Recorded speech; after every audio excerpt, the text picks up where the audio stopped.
네, 현지 시각으로 11월 3일 미국 대선이 끝난다고 하더라도 누가 대통령으로 당선됐다 그렇게 발표하려면 꽤 시간이 걸릴 것 같죠. 우편투표, 사전투표가 너무 많아서 그거 다 모아서 검표하는데 시간이 한 달 정도 걸릴 것이다, 이런 예상이 나오고 있습니다. 물론 당일 현장 투표 결과가 누군가의 압도적인 승리로 끝난다면 불확실성은 좀 사라지겠지만 지금으로선 그런 상황은 아닌 것 같습니다. 시장이 가장 싫어하는 것이 불확실성입니다. 민주주의 수출국이라는 미국에서 대선 불복 이야기가 공공연히 나오고 일반 시민들이 소총 들고 거리로 나와서 세를 과시하는 모습이 전 세계 언론에 타전되고 대선 이후 소요 사태까지 걱정해야 하는 상황이라면 미국 정치가 지금 크게 잘못된 것은 확실해 보입니다. 대통령 잘 뽑아야겠죠.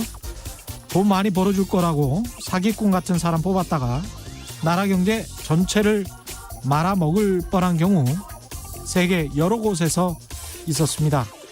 경제가 정치와 떨어질 수 없는 것이라면 정치와 경제는 사람들의 수준, 의식, 분리해서 생각하기 어렵습니다. 민주주의와 자본주의가 손에 손을 잡고 걸어가려면 늘 깨어있는 똑똑한 유권자들이 필요합니다. 네, 안녕하십니까. 세상에 이익이 되는 방송 최경련의 경제쇼 출발합니다. 저는 진실탐사 엔터테이너 최경련입니다. 유튜브 오늘도 함께 갑시다.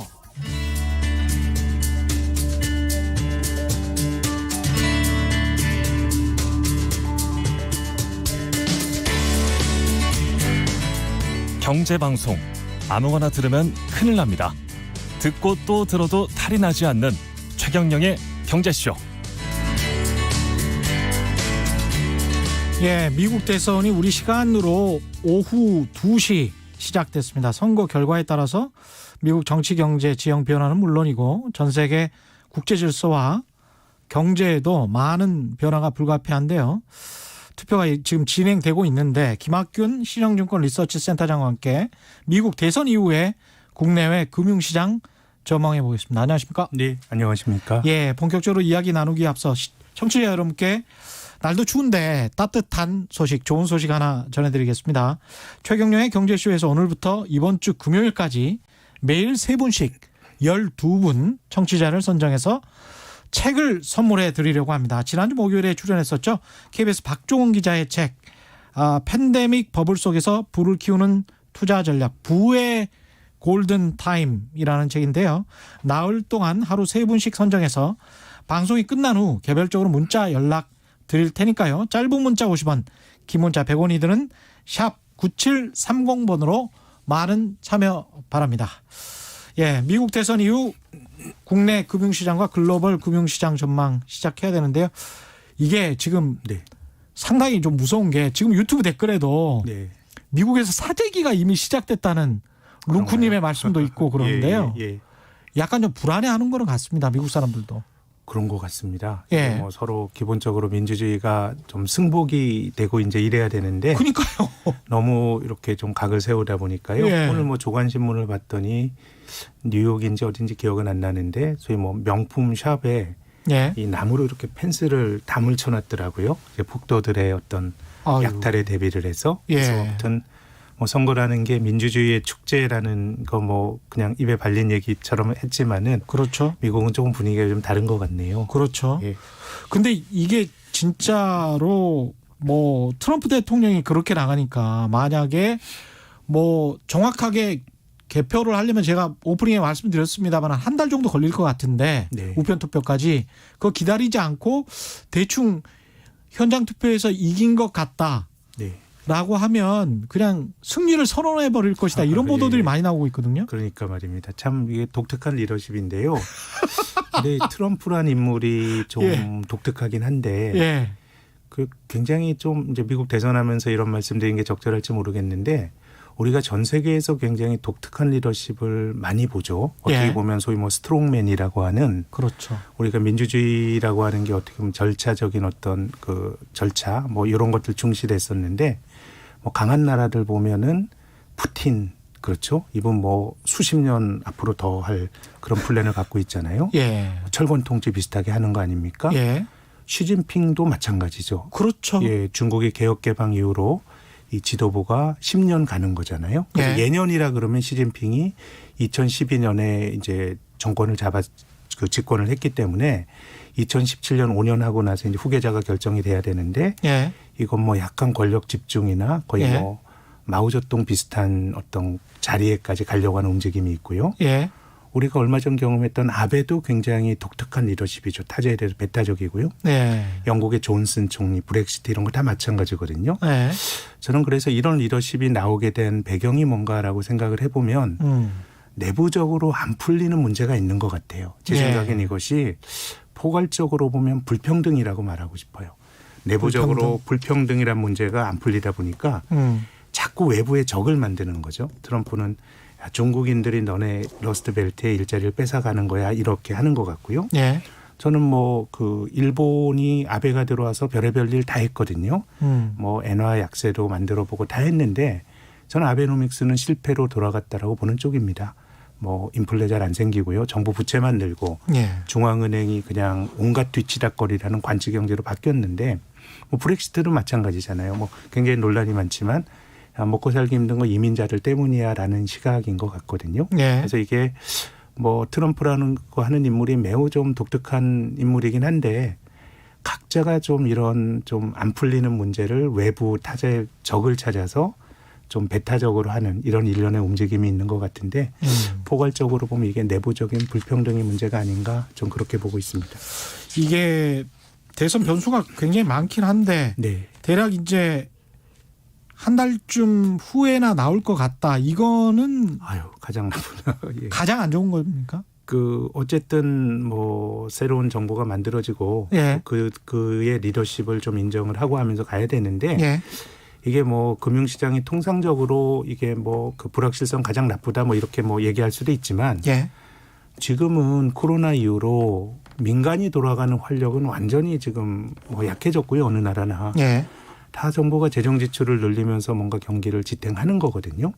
그렇게 된다 그러면 저는 미국도 지금 대선을 앞두고 추가적인 경기 부양책이 합의가 안 돼서 이렇게 지연이 되고 있기 때문에 뭐 정부의 역할이 커진 상황에서 정부의 리더십 공백이라고 하는 거는 특히 미국의 리더십 공백이라고 하는 거는 매우 클 수가 있기 때문에 물론 우리가 뭐 투자하는 입장에서나 뭐 미국이 트럼프가 예를 들면 서로 승복 안 하는 걸 우리가 아주 중요한 메인 시나리오로 뭐 가져갈 수는 없다고 봅니다. 예. 그렇지만은 어쨌든 그런 상황이 벌어진다 그러면 좀 금융시장 굉장히 많이 흔들릴 수도 있다라고 보고요.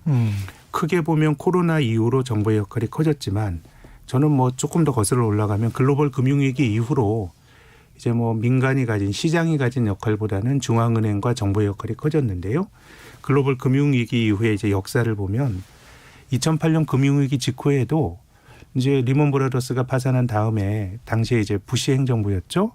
부시 대통령이 이제 경기부양 법안을 이제 금융기관 도와주고 경기부양 법안을 의회에 냈는데 당시 여당이던 공화당이 뒤집으면서 금융시장에 난리가 났거든요. 예. 그러니까 뭐 이 이제 공화당이 가지고 있는 철학은 가능하면 뭐 정부가 개입하지 않는 게 좋다는 철학이고 금융가들이 사고를 친 걸 왜 세금으로 도와줘야 돼? 뭐 이런 식의 어떤 생각이 결부가 되면서 리먼 브라더스 파산한 직후에 미국 주가가 오르다가 경기 부양책이 부결되면서 주가가 아주 푹 내려앉은 적이 있고 2011년도에도 금융시장이 많이 흔들렸는데요.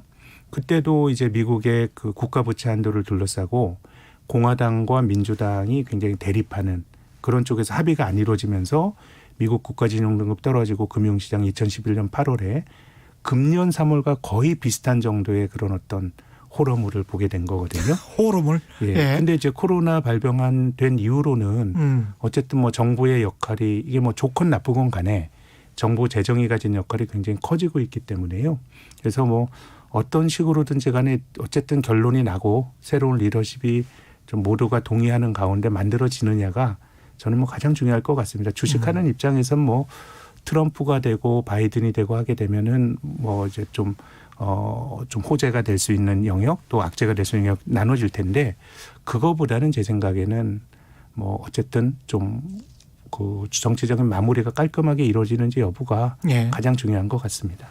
집계가 주마다 세부 네. 조항이 다르기 때문에 집계를 뭐 한 3일 만에 하는 주도 있지만 네, 네, 뭐 20일, 30일 다 지나서 네, 우편 투표까지 다 해가지고 하는 그 나와야 되는 그런 주들도 있기 때문에 네. 경합 지역에서 어떻게 되느냐에 따라서 또 그러니까요. 예. 조금 뭐 격차가 막상. 벌어지는 게 좀 좋겠죠. 그렇죠. 이것이 뭐 예.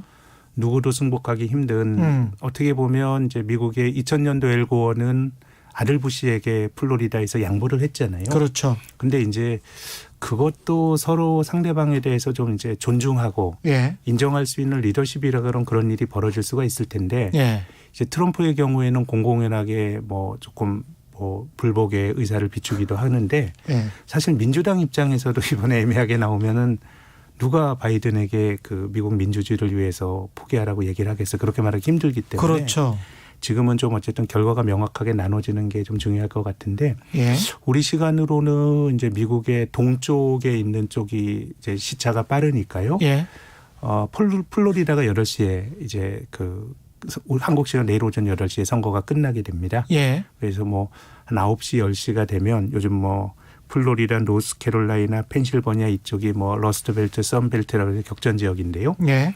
이제 금융시장은 10시, 11시 이때가 되면 막 출구조사나 이런 걸 보면서 반응을 할 것 같고요. 제가 4년 전 생각이 나네요. 2016년도에 그때 이제 대선이 끝나고 미국 대선이 끝나고 나면 금융회사에서 뭐 의례적으로 뭐 대선의 영향이나 이런 자료를 내는데 야 4년 전에는 힐러리가 되는 줄 알고 인쇄소에 원고를 넘겨야 되는데 결과가 뭐 다르게 나와가지고 예. 막 진땀을 흘렸던 기억이 나는데요. 그럼 내일 오전쯤에 주식시장에서 이제 반응을 하겠군요. 한국 주식시장도. 뭐 결과가 나오기는 조금 힘들 것 같아요. 저희가 뭐 알기는 어렵지만 예. 외신 같은 걸 보면 뭐 조금 이제 한 방향으로 표가 쏠린다 그럼 한국 시간은 오후 1-2시 정도가 되면 오후 1-2시. 큰 가닥은 잡을 수 있을 것 같은데 그때 예. 2016년 대선도 제 생각에는 오후가 되면서 한국 시간으로 트럼프가 된다라는 쪽으로 거의 좀 무게중심이 옮겨갔던 것 같습니다. 경합주들 다른 주들은 뭐 확실히 뭐 민주당 거다 공화당 거다 이런 주들이 확실히 나뉘기 때문에 네. CNN을 보니까 그렇게 이야기하더라고요. 펜실베니아만 넘어가면 네, 네. 뭐 어떻게 할 수가 없다 트럼프가 네, 네. 뭐 이렇게 이야기를 하던데.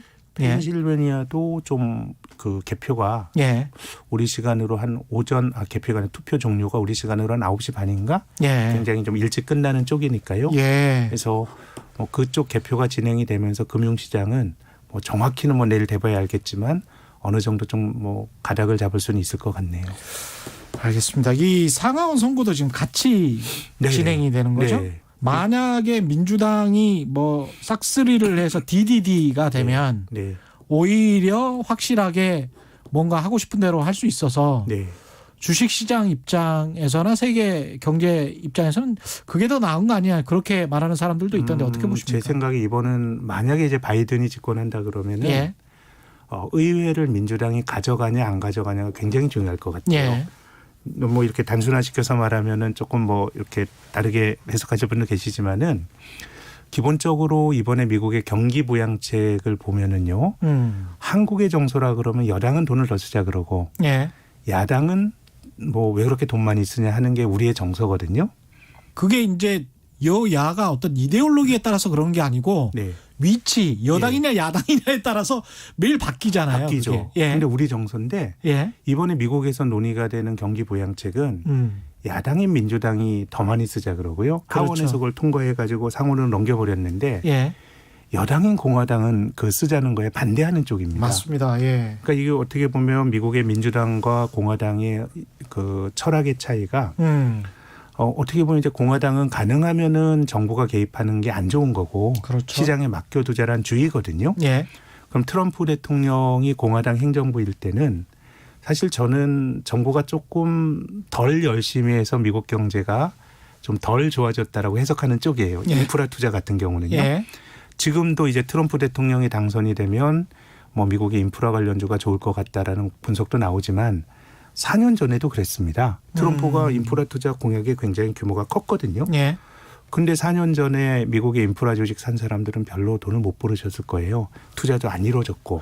그때 생각해 보니까 한참 떴었던 셰일가스 지금 굉장히 많이 몰락했잖아요. 네, 가스도 그렇고요. 예. 뭐 어떤 뭐 그 에너지도 그렇고 또 그야말로 뭐 도로를 정비하고 하는 인프라 투자도 예. 트럼프가 엄청나게 그 큰 규모의 공약을 4년 전에도 했거든요. 예. 그게 안 됐던 이유가 사실 인프라 지출은 정부 주도로 해도 됩니다. 예. 그건 뭐 사회 간접 자본이고 도로 닦음 다 같이 쓰는 거잖아요. 근데 공화당이나 어쩌면 트럼프의 철학은 정부가 하는 거에 대해서 굉장히 반감을 갖다 보니까 중앙정부 재정은 조금 쓰고 이걸 또 민자를 유치해서 하려고 하니까 예. 인프라 투자라고 하는 거는 사실 공공공사는 마진이 많이 남는 장사도 아니거든요. 그렇겠죠. 그렇게 하려고 하니까 안 된 거예요. 그러니까 지금은 상원은 지금은 트럼프 행정부에서 그 행정부는 공화당, 예. 상원은 공화당, 하원은 민주당이 갖고 있는데 그렇죠.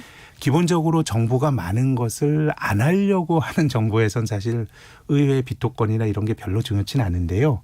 굳이 그러네요. 단순화시켜서 말하면요. 그러네요. 예. 근데 지금 뭐 그 바이든 공약만 봐도 돈 쓸 게 너무너무 많고 그렇죠. 또 이제 민주당의 철학은 시장에만 맡겨두는 거는 맞지 않고 기본적으로 이제 시장이 못하는 걸 정부가 개입해서 해야 된다라고는 개입주의적 철학이거든요. 그렇죠. 그럼 뭐 이런 과정이라 그러면은 앞서 말씀드린 것처럼 공화당은 트럼프가 여당인 공화당 행정부가 여당인 상황에서도 경기 부양책 같은 것들에 대해서 소극적이고 앞서 말씀드린 것처럼 2008년도 글로벌 금융위기 때 리먼 브라더스가 파산되고 그 어려운 시기에서도 공화당 의원들이 당시 여당이었던 부시 행정부의 경기 부양 법안을 부결시켜 버렸거든요. 오래된 철학의 전통이에요. 예. 정부가 개입하는 거 반대하고 작은 정부 주장하고 이런 거기 때문에 그래서 저는 이번에는 만약에 바이든이 집권한다 그러면 정부가 해야 될 일이 굉장히 많기 때문에 뭐 그 일이 제대로 진행이 되기 위해서는 저는 뭐 그 미국 의회까지도 민주당이 지배를 해야 제대로 되지. 예. 이게 제대로 뭐 그 좀 공화당이 분점한다 그러면 조금 쉽지 않을 수도 있다라고 보는 쪽입니다. 예. KT 주님은 한인들 가게 거기에서 이제 저 가게 하시는 분들 많으니까 대비 잘하셔야 할 듯요. 이렇게 말씀하셨고요.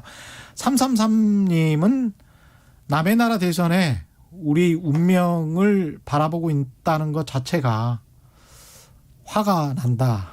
이렇게 네. 말씀하셨는데. 근데 뭐 또 여러 가지 질서를 미국이 만드는 질서고 그렇죠. 특히 이제 금융시장이라고 하는 거는 예.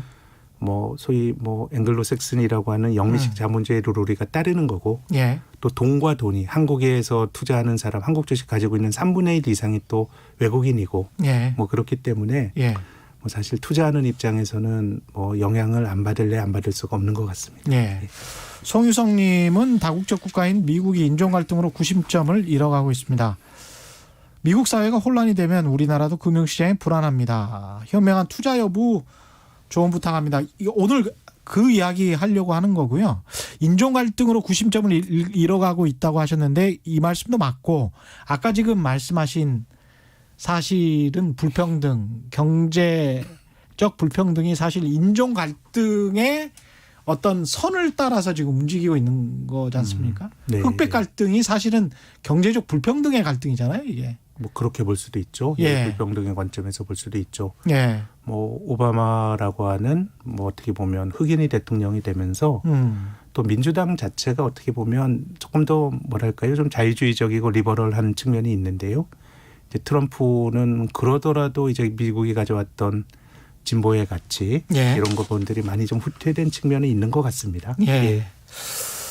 그다음에 2565님은 왜 펜실베니아가 중심에 서 있는지 자세히 설명 부탁드려요. 이렇게 말씀하셨는데요. 네, 예. 뭐 이게 펜실베니아가 러스트벨트에 속하는 거죠. 러스트벨트에 속하는 거고 또 바이든 고향이기도 하고 또 이게 약간의 좀 뭐 스윙 보터라 그러나요? 예, 늘 그렇습니다. 왔다 갔다 스윙 하면서 스테이트입니다. 예. 뭐 그러기 때문에 예. 이게 뭐 사실 펜실베니아뿐만 아니라 뭐 6개 주 정도가 그렇습니다. 날씨 좋은 썬벨트 3개 또 이제 쇠락한 공업 도시 그 3개 러스트벨트 네. 3개 주 그래서 뭐 그런 맥락에서 좀 중요한 것 같네요. 그렇죠. 그다음에 이제 선거인단 숫자도 많고 많죠. 거기, 예, 많죠. 예. 거기에서 이겨버리면 네. 다른 경합주들 지금 몇 곳보다도 훨씬 더 중요한 게 지금 펜실베니아가 됐기 때문에 네, 네. 예, 거기에서 이겨버리면 지금 다른 주들은 어차피 민주당이든 공화당이든 이기는 네. 게 확정된 주들이 몇 개 있고요. 네, 예, 네. 그래서 그렇게 계산이 되고 있는 걸로 지금 현지 언론은 이야기를 하고 있습니다. 지금 보니까 서로 조금 경합하는 주에서 예, 선거인단이 제일 많은 데가 플로리다 29명이고요. 그렇죠. 또 펜실베니아가 이제 20명이니까 예. 굉장히 뭐 어떤 선거인단 수도 굉장히 많네요. 그렇죠. 예. 일단 그렇고 지금 현재 이렇게 되면 트럼프 대통령이 재집권 할 수 있는 시나리오도 상정을 해야 되겠죠? 뭐 아니라고 말할 수는 없겠죠. 그렇죠. 이제 그러면 글로벌한 네. 재집권 시나리오와 바이든 후보의 정권 탈환 이거 두 가지를 놓고 어떻게 지금 세계 경제 그다음에 뭐 미중 갈등 흘러갈지는 또 트럼프 대통령이 우리가 지난 4년 동안 봐왔기 때문에요. 예. 뭐 집권 2기가 조금 달라지더라도 큰 색깔은 뭐 정과 동으로 예.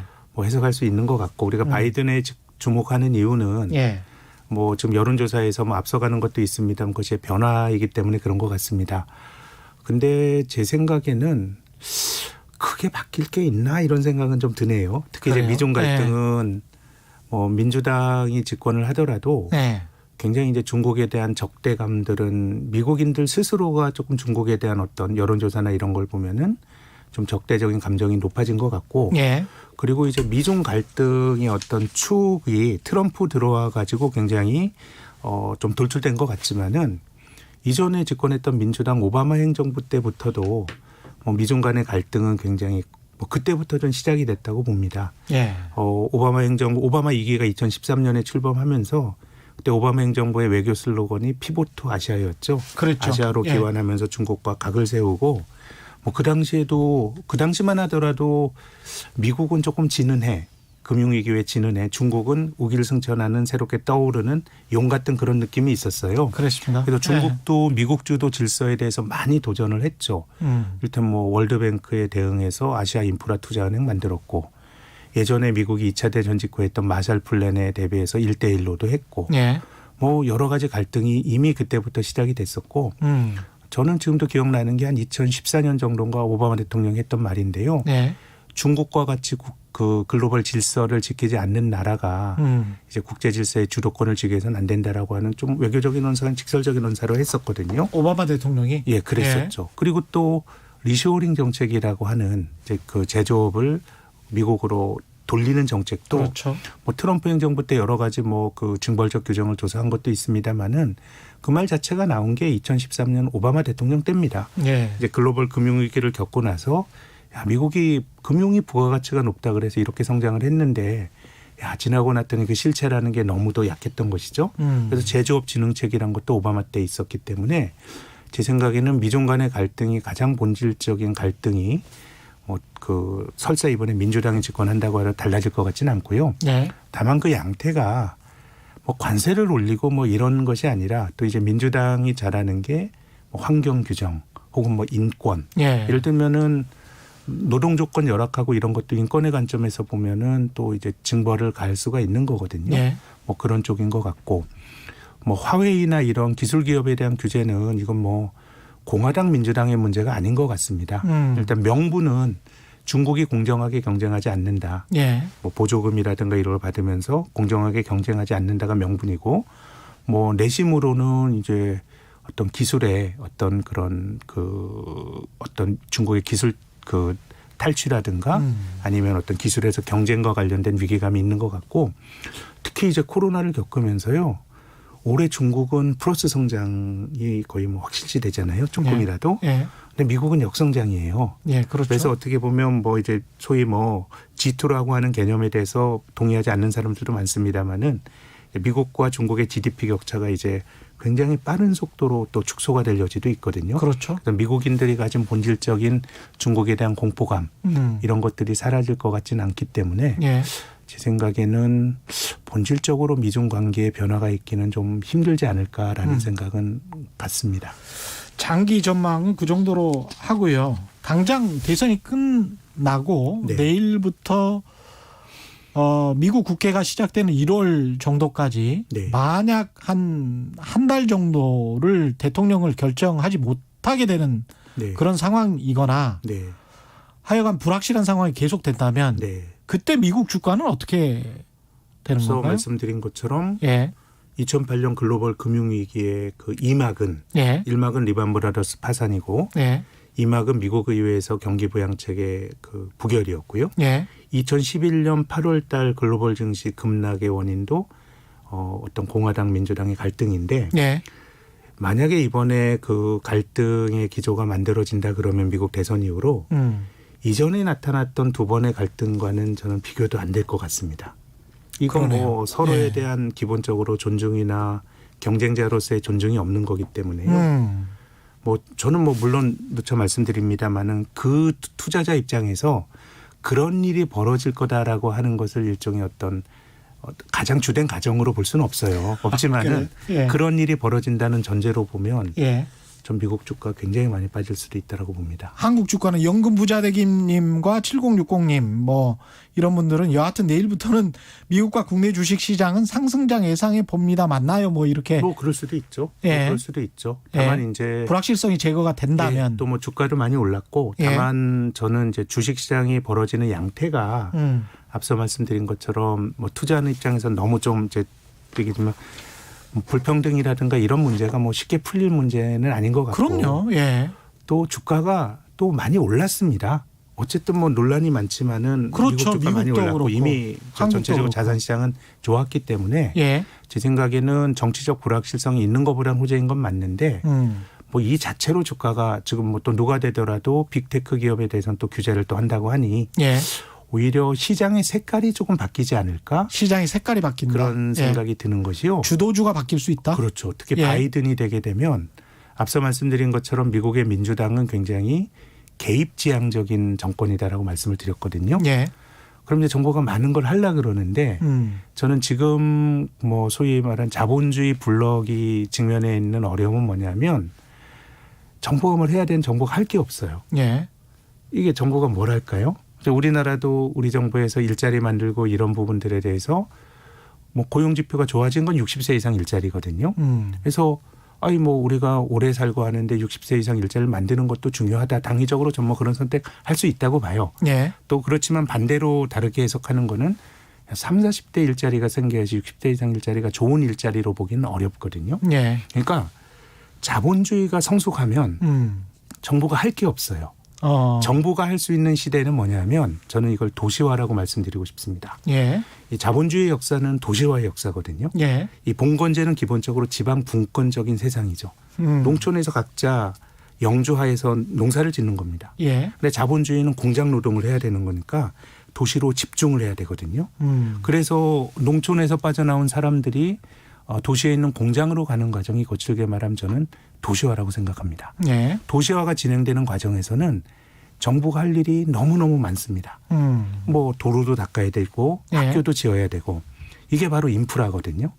근데 도시화가 딱 끝나고 나면 정부가 할 일이 없어지는 겁니다. 그래서 저는 미국의 그 대공황 이후에 루즈벨트 대통령의 뉴딜도 그것이 단순히 경제 정책이 아니고 예.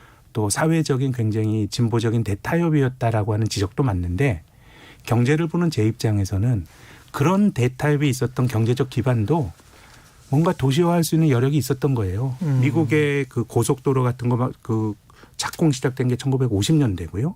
뉴딜의 정신이 60년대까지 간 거니까 큰 정부의 시대는 도시화가 완성되기 전에 정부가 할 일이 많은 시대에는 잘 정부가 할 수 있는 게 있는데 예. 이제 도시화가 우리나라의 도시화율이 85%입니다. 일본은 91%예요. 예. 그냥 뭐 해야 될까요? 이게 딜레마가 있는 거예요. 그래서 일본 같은 경우는 뭘 했냐. 그냥 토목에 돈을 쓴 겁니다. 일본에 관광 가보면은 좋은 전망대가 도청사 같은 데 있거든요. 도쿄도 청사에 맞습니다. 도쿄 전망대가 있고 제가 예. 삿포로 가봤더니 삿포로도 그렇더라고요. 예. 그거는 뭐냐면 이제 더 이상 돈 쓸 데가 없으니까 그냥 공공 건물을 지은 거예요. 근데 이제 그 토목에 돈 쓴 것이 효율적인 투자가 아니었다라고 하는 비판은 많거든요. 예. 그래서 지금 이제 정부의 역할이 커졌는데 역설적으로 많은 자본주의 나라에서 정부가 할 수 있는 게 별로 없어지거든요. 그래서 제 생각엔 환경이라고 하는 게 굉장히 중요한 가치죠. 생태적 가치라는 게. 근데 유럽에서 환경이 미국보다 훨씬 더 활성화, 환경 투자나 규율 같은 게 활성화된 이유도 저는 자본주의가 이미 재미없어지니까 명분 있는 투자를 했기 때문이라고 봐요. 네. 또 문제 유럽이 가진 그런 지적인 전통도 있죠. 뭐 로마 클럽 이런 게 60년대 만들어진 것도 있지만은 그래서 저는 민주당이 집권을 하게 되면 명분이 있는 투자들을 많이 만들어질 것 같거든요. ESG 같은 거 말씀하시는 그래서 우리나라 예. 눈치 빠른 기업들도 요즘 다 ESG예요. 우리나라에 굉장히 중요한 큰 재벌 기업 중에 하나는 예. 이 ESG 같은 것들을 경영 활동의 모토로 삼고 삼성물산이 최근에 석탄 비즈니스 안 한다 그랬잖아요. 석탄 비즈니스 안 예. 한다 그랬죠. 예. 그렇죠. 그래서 이게 굉장히 우리가 가야 될 지향하는 길이 당연한 길인 것 같긴 하지만은 이거 쉽지 않아요. 쉽지 않습니다. 맞습니다. 우리나라도 예. 얼마 전에 그 2050년에 그 탄소 중립 선언을 했는데 그럼 최근 몇 년 동안 한국이 탈산소했냐면 그거 안 됐다는 거 아니에요? 그렇죠. 그러니까 저는 어떻게 보면 코로나2로 큰 정부의 시대가 열리는데 자본주의의 문제는 정부가 할 수 있는 영역이 별로 없기 때문에 그런 명목들을 많이 만들 것 같아요. 명분을 많이 만들 것이다. 저는 그것이 그럼으로써 자본주의가 좋아질 수도 있다고 보고. 그런 보편적 가치가 있는 명분들을 만들 것이다. 그렇죠. 예. 저는 미국에서 환경이라든가 ESG 투자가 유럽보다 뒤처진 이유는요. 예. 저는 미국은 뭔가 민간이 활력이 있었기 때문이라고 봐요. 이제 글로벌 금융위기 이후 10년 동안 예. 자본주의에서 혁신은 미국에 있는 뭐 페이스북이나 아마존이나 그런 팡이라고 불리우는 민간 쪽에 혁신이 있는 거는 경제학자는 그쪽으로 가는 거고 예. 그게 안 됐을 때 뭔가 이제 명분을 찾아야 되는데 코로나로 인해서 정부의 역할이 커진 상황이기 때문에 제 생각엔 특히 바이든이 집권한다 그러면 환경 또 뭐 포괄적으로 ESG 투자 예. 이런 개념들이 만들어질 것 같고 제가 이제 뭐 주가를 분석하는 제 입장에서는 과연 ESG 투자라는 게 ESG 좋은 기업이 돈을 잘 버는 건가? 저의 고민의 결과는 그 네. 인과관계는 명확치는 않은 것 같아요. 물론 반대로 주장하는 사람들도 있어요. 예. 이제 좋은 기업이 궁극적으로 그 돈도 잘 번다는 주장도 있는데 뭐 저의 잣대로는 그건 아닌 것 같은데 그래서 투자라고 하는 건 저는 뭘 해도 힘든 것 같아요. 그러니까 나쁜 기업 사서 돈 벌기도 힘든 거고요. 우리가 소위 뭐 우량주를 사서 돈을 잃는 것보다 저는 예. 뭐 잡주라고 하는 나쁜 기업 사서 돈을 버는 게 저는 더 낫다고 봅니다. 다만 그런 식의 투자를 우리가 권하지 않는 거는 그런 식으로 투자를 계속하다 보면 이길 확률이 낮기 때문에 예. 저는 그게 좋은 방법이 아니라고 생각을 하죠. 예. 그렇기 때문에 ESG라고 하는 게 과연 투자하는데도 좋은 거냐에 대해서는 저는 답은 뭐 아직까지는 조금 그 물음표를 찍고 있는데 근데 뭐 길을 만드는 거 아닙니까? 근데 지금 뭐 보면 거의 다 투자의 영역에서는 연계금이 중요해지고 예. 뭐 그런 세상 아니에요? 그런 그렇죠. 거라 그러면 길이 좀 만들어지는 거 아닌가? 예. 뭐 하다 보면 또 그 길에 또 나올 수도 있는 것이고. ESG 쪽으로. 그렇죠. 예. 저 우리나라의 유수의 연계금들이 ESG 투자를 늘리고 있습니다. 연기금의 목적이 뭐 가치 있는 일을 하는 것도 당연히 있을 테고요. 예. 또 수익률을 높이는 것도 있는데 제 생각엔 ESG가 수익률을 높였다라고 하는 거는 검증되지 않았다고 봐요. 한국에서는 적어도. 근데 ESG 투자를 늘린다는 거는 그냥 정보의 입김이 커지는 상황에서 뭔가 조금 이제 그런 식으로 돈이 갈 방향들이 결정이 되는 거니까 저는 뭐 한국의 환경에서도 돈이 가게 되면 거기서 사기도 있을 테고 또 버블도 있을 테고 뭐 그게 전 시장이라고 봅니다. 그렇죠. 근데 어쨌든 투자하는 입장에선 돈이 그쪽으로 간다 그러면 우리가 거기에 대해서 또 기회를 봐야 되는데 돈의 흐름은 확실히 그쪽으로 가고 있다. 예, 저는 자본주의가 특히 이제 코로나 이후로 정부 큰 정부가 됐고요. 예. 이게 저는 큰 정부가 좋으냐 작은 정부가 좋으냐는 아마 우리 방송을 들으시는 분들도 뭐 생각이 다 다르실 거예요. 그럼요. 근데 이것이 큰 정부라고 하는 것이 어떤 정치적인 어떤 선택의 결과라기보다 글로벌 금융위기 이후 10여 년 동안을 보면서 시대적 변화. 그게 뭐 자산가들만 부자가 된 거거든요. 그렇죠. 이제 글로벌 금융위기 이전에 미국의 산업 생산이 100이라고 치면요. 예. 코로나 때문에 떨어진 것도 있습니다만 지금 96이에요. 그러니까 지금 뭐 금융위기에서 벗어난 지가 얼마나 10년이 지났지만 예.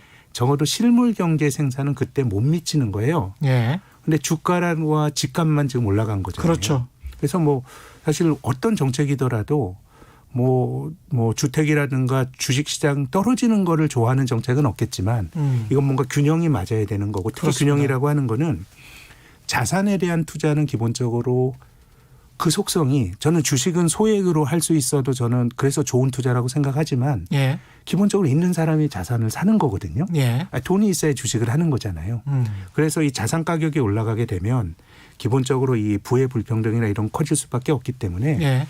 지금 그 IMF 국제통화기금이라고 하는 그 기관은 기본적으로는 어떻게 보면 제 생각엔 작은 정부라든가 구조조정이라든가 시장 원리주의자들의 어떤 입장이었어요.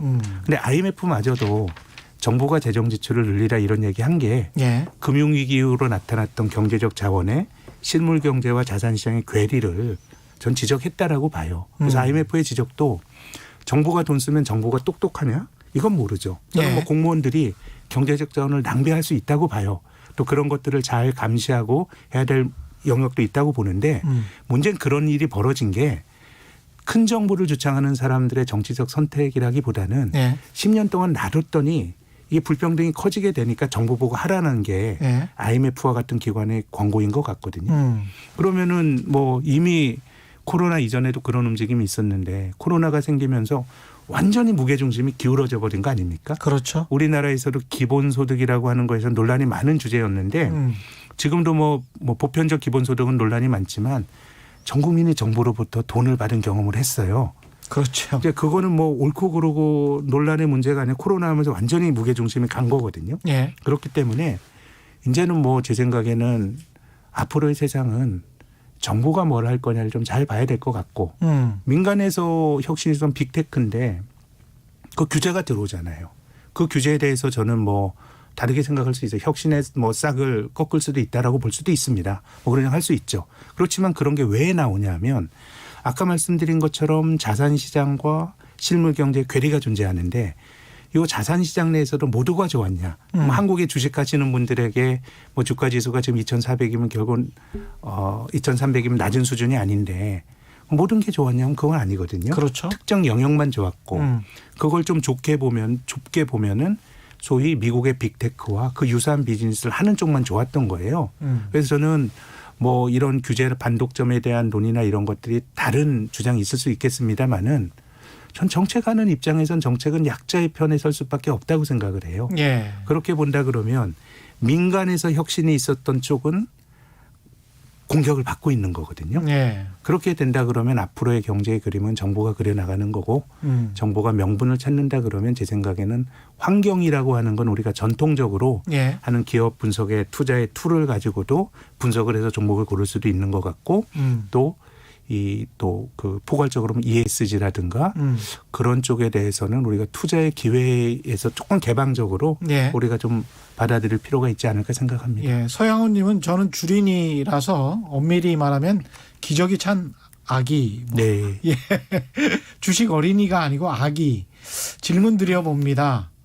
ESG 다시 자세히 설명해 주세요. 이렇게 말씀하셨는데 네. 간단하게 말씀드리면 인바이러먼털, 예, 그건 환경이죠. 예, 예. 소셜, 사회고요. 예, 그다음에 코퍼리 거버넌스를 말하는 거버넌스 겁니다. 지배구조입니다. 예, 지배구조를 말하는 예. 겁니다. 그래서 그 환경이나 사회, 이게 사회라는 게 지역 사회까지 포함해 가지고 그 지역 사회에 공헌을 많이 하는 기업들이 나중에 보니까 뭐 수익도 많이 나는 것 같아. 네, 뭐 네. 지배구조가 좋은 기업이 수익도 많이 나는 것 같아. 네. 그렇게 만들도록 해야 되는 거 아닐까? 뭐 이런 조금 당위적인 가치가 예, 당위적 가치가 좀 들어가는 거죠. 들어가 있습니다. 네, 조금, 그래서 예. 지금 말씀하실 때 이게 수익이 나는지 안 나는지에 관해서 그 역사적인 증거가 좀 부족하긴 하죠. 네, 예. 그렇지만 돈이 그런 쪽으로 가고 한다 그러면 네, 지금까지는 길이 없었는데 그렇죠. 길이 새로 이제 나올 수도 있는 거 아닌가라는 생각입니다. 그 말씀을 하시는 겁니다.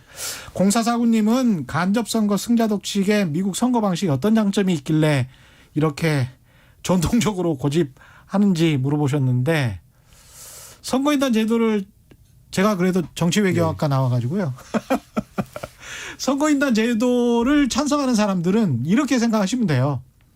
몰아서 몰표를 주는 거잖아요. 한 주가. 그러면 조그만한 주 입장에서는 그 큰 연방정부가 생겼을 때 그 두려움이 있었던 거죠. 남북 전쟁을 할 때. 그래서 우리를 케어를 안 해주면 어떡하지? 그래서 우리는 6표밖에 없는데 케어 안 해주면 어떡해? 거기다 나뉘면 2표, 3표 이렇게 나뉠 텐데 그러면 저쪽에 있는 서부나 동부에서 다 먹게 될 텐데 우리의 뭔가 의사는 전혀 전달할 수가 없네. 이렇게 된 거니까 한꺼번에 그냥 몰표를 주는 게 훨씬 더 연방정부로부터 케어를 받을 수 있을 가능성이 높지 않을까. 이런 어떤 계산이 있었던 거죠. 예. 그렇습니다. 그 당시의 그 역사적 상황이나 뭐 이런 것들이 굉장히 많이 좌우했다고 보시면 될 것 같고요. 네. 예.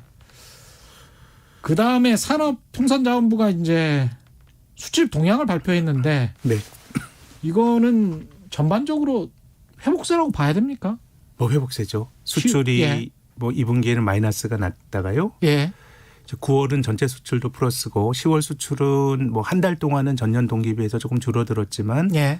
일평균으로는 이제 늘어났으니까요. 예. 크게 보면은 뭐 회복세로 가는 것 같은데 근데 이제 문제는 또 코로나가 문제인 것 같습니다. 예. 그러면 지난 2분기 때 수출이 안 좋았던 이유는 코로나로 경제 활동을 우리 물건을 사준 선진국에서 중단했기 때문이거든요. 예.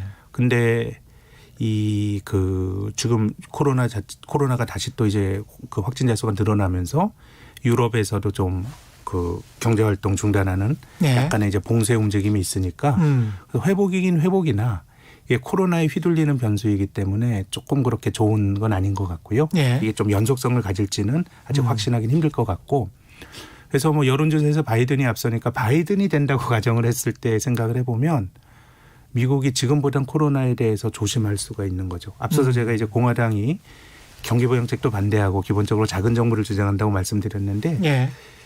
아마도 그 미국에서 마스크 미착용자 비율이 높은 주가 공화당이 주지사인 주가 높다라고 하는 기사를 언젠가 봤거든요. 그들의 철학은 기본적으로 자기가 자기를 지키는 거예요. 맞습니다. 본인이 가진 권리를 예. 왜 정부가 세금 더 걷어? 예. 내가 직접 감세해줘서 각자 쓰는 게 가장 효율적이라는 철학입니다. 그렇죠. 그래서 마스크 쓰는 거는 어떻게 보면 좀 개인의 프라이버시권과 관련된 것도 있지만은 기본적으로 작은 정부 주장하는 사람들이 의료보험도 반대하잖아요. 예. 왜 의료보험을 정부가 해줘? 내가 민간 의료보험 회사를 내가 선택하는 게 효율적이죠. 또 총기 규제 같은 것도 마찬가지잖아요. 예. 기본적으로 공화당 지지자들이 아니 내가 나를 지키는 건 나의 권리인데 왜 정부가 뭐라 그래라는 거거든요. 그래서 어떻게 보면 공화당의 철학은 어떻게 보면 극단적인 시장 중심주의고 개인이 가진 결정권을 중시하는 입장인데 만약에 바이든이 이제 민주당이 집권을 한다 그러면 조금 그 어떻게 보면 트럼프가 경제 활동을 봉쇄하지 않은 측면도 있거든요. 본인 네. 스스로. 그렇게 된다 그러면 민주당이 집권한다 그러면 아주 장기적으로는 인류가 코로나의 확산을 막는 게 이제 중요하기 때문에 뭐 장기적으로 어느 게 옳다 그르다 말하기가 어렵습니다만은 조금 미국도 봉쇄까지는 아니더라도 네. 경제 활동이 조금 뭐 원활하지 않을 가능성은 있죠. 그렇기 때문에 이게 다 코로나에 따라 좌우되는 변수기 때문에 예. 수출은 지금까지는 긍정적이지만 이게 연속성을 가진 건지에 대해서는 저는 낙관하기 어렵다고 봅니다. 좀 봐야 된다 더. 네. 예. 환율이나 금리는 어떻게 전망하십니까? 금리는 한국 금리를 결정하는 요인을 보면 예. 미국 금리와의 연동성이 제일 높은 것 같아요. 그렇죠. 예. 근데 지금 미국은 누가 되더라도요. 네. 앞서서 이제 큰 정부의 시대가 열렸다라고 말씀을 드렸는데 특히 이제 바이든이 집권하게 되면 바이든은 증세를 하겠다 그럽니다. 그렇죠. 세금 더 네. 걷는 건 민주당의 철학에 맞아요. 정부가 많은 걸 해야 되니까. 근데 자기들이 쓰고 싶은 게 너무너무 많습니다. 환경도 2조 달러 쓰고 너무너무 많다 보니까 재정 지출이 너무 많아질 것 같아가지고 미국의 재정 적자가 늘어날 거라는 우려가 커지고 있습니다. 예. 그러면 미국 정부에 돈을 빌려주는 입장에서는 미국 정부의 재정 상황이 안 좋으면 이자율을 높게 받아야 되잖아요. 그렇죠. 신용도가 낮은 사람은 높은 이자를 주고 돈을 빌려야 되니까 그래서 저는 미국 대선 이후에 금리가 올라갈 가능성이 있고 이미 바이든이 유력시 되면서 지금 미국 장기 금리가 꽤 올라갔거든요. 그래서 제 생각엔 미국 금리는 좀 올라갈 가능성이 있는 것 같고 정책 금리를 올리지는 그러진 않겠죠? 않습니다. 그렇죠. 시장 금리가 시장 금리만 올리겠죠. 예, 그럴 것 같고요. 예. 환율은 제 생각에는 뭐 미국의 재정 적자가 늘어나게 되면 미국 경제에 대한 우려가 커지면서 달러 가치가 약해질 거다라고 하는 관측도 있는데 예. 환율이란 건 상대적인 거거든요. 그렇죠. 제 생각에는 유럽과 일본이 더 엉망인 것 같아요. 장기적으로 보면. 예. 그러면 지금 달러가 그렇게 계속 약할 수 있냐라고 보면은 금융시장의 다수 의견은 약달러가 바이든 당선이 오래 갈 거다라는 건데 예. 제 생각에는 약달러는 거의 임박한 국면이 아닌가라는 생각이 들고요. 원달러 환율의 경우에는 저는 중국 위안화가 중요할 것 같습니다. 예. 뭐 지금 글로벌 투자자들이나 뭐 실제로도 그렇고요. 한국 경제는 중국에 많이 엮여 있어서 위안 달러 환율과 원 달러 환율을 그려보면 똑같습니다. 거의 비슷하게 움직이는데요. 제 생각에는 원 달러 환율도 지금 정도라면 많이 원 달러 환율 하락이 진행이 된 것 같습니다. 원화 강세가 막바지 국면 같은데 여기서 원 달러 환율이 1,100원 밑으로 떨어지는 시나리오는 저는 뭐 가능성은 낮다고 봅니다만은 그래도 미국이 관세라든가 이런 것들에 대해서 바이든 당선 이후에 조금 더 유화적인 태도를 가지게 되면 중국 입장에서도 사실 조금 미국 수입을 늘려주고 하기 위해서는 위안화가 좀 강한 게 유리하거든요. 그렇죠. 그래서 이제 미중 관계가 좋아지면서 위안화가 좀 약해지는 위안화가 강해지는 된다 그러면 그때 원화가 강해질 수 있는데 강해지는. 근데 앞서 예. 말씀드린 것처럼 미중 간의 갈등이 쉽게 해결될 문제는 아니고 특히 지금 위안 달러 환율이 거의 7.2 정도까지 갔다가 예. 지금 이제 6.7까지 떨어졌습니다. 예. 위안화가 강했던 거죠. 근데 트럼프가 관세 올리기 전에 2018년 이전에 위안 달러 환율이 6.3이었습니다. 아. 지금 뭐 그 정도까지는 떨어질 수는 있어도 예. 그 밑으로 가기는 쉽지 않아 보이고 그럼 원달러 환율도 제 생각에는 1,100원 밑으로 떨어지기를 가능성은 높지 않다고 봅니다. 중국도 꾸준히 우리나라처럼 무역 수지 흑자를 지금 기록하고 있는 거잖아요. 그렇죠. 그렇죠? 그런데 이제 예. 중국 입장에서도 이게 좀 불안감이 있어요. 중국 위안화가 기축통화도 아니고 수출이 타격을 받았을 때 이게 자기 경제가 어떻게 될 거냐. 뭐 일본이 그걸 보여주거든요. 그렇죠. 뭐 엔화 절상을 용인했다 80년대에 수출이 망가지고 그러면서 내수 보양을 통해서 뭔가 해보려다 버블이 생기면서 잃어버린 20년을 겪었기 때문에 뭐 중국 입장에서도 양보할 수 있는 그 환율의 마지노선이 조금 있는 것 같고 또 본질적으로 지금 서로 간의 신뢰관계가 형성돼 있지 않기 때문에요. 예. 그래서 뭐 위안화가 아주 여기서 초강세를 나타내야 원화도 강해질 거라고 보는데 그 확률은 좀 낮다고 봅니다. 그리고 중국은 뭐 아직까지는 완전한 자율 시장이 아니잖아요. 그렇습니다. 예. 환율에 네. 있어서는. 네. 그렇게 보면은 그 인플레이션 걱정은 혹시 우리나라도 지금 농산물 가격이 예. 좀 올랐던데 그 해야 되는 겁니까? 인플레이션 걱정은? 인플레이션이 생긴다는 건 사실 좋은 면도 있어요. 예. 뭔가 구매력이 좋아야 물건 가격이 올라가는 건데요. 근데 글로벌 금융위기로 이렇게 돈을 많이 풀었는데도 인플레가 잘 안 생긴다는 거는 예. 뭔가 근저에 물건을 살 수 있는 수요가 좀 약하고 또 팡이라든가 굉장히 싸게 공급하는 힘이 존재하는 것 같거든요. 예. 제 생각에는 인플레이션은 예. 뭐 짧게 6개월 1년짜리가 나올 수는 있겠지만 구조적으로 물가가 올라가는 인플레이션은 저는 어느 나라에서나 나오기 힘들 거라고 봅니다. 어떻게 보면 또 다행인 것 같기도 하고 저금리 상황이 한동안은 또 계속돼야 네. 예, 되는 측면도 좀 있기 때문에 내년 주식시장 전망 마지막으로 짧게 좀 네, 부탁드리겠습니다. 코로나가 좀 중요할 것 같네요. 예. 모든 지표들은 내년에 좋아지는데 예. 사실 올해 모든 지표가 나쁜데도 주가가 올랐거든요. 그렇죠. 이게 주식은 선반영하는 거니까 예. 코로나와 지금 정도의 불확실성이 어정쩡하게 간다 그러면 제 생각에는 뭐 주식은 올해보다 좋기는 힘들지 않을까라는 정도가 제 생각입니다. 예, 다양한 의견 들어봤습니다. 오늘 말씀 감사하고요. 지금까지 신영증권 김학균 리서치 센터장과 함께했습니다. 고맙습니다. 감사합니다. 예, 최경영의 경제쇼 여기까지입니다. 저는 KBS 최경영 기자였고요. 내일 4시 5분에 다시 찾아뵙겠습니다. 지금까지 세상에 이익이 되는 방송 최경영의 경제쇼였습니다. 고맙습니다.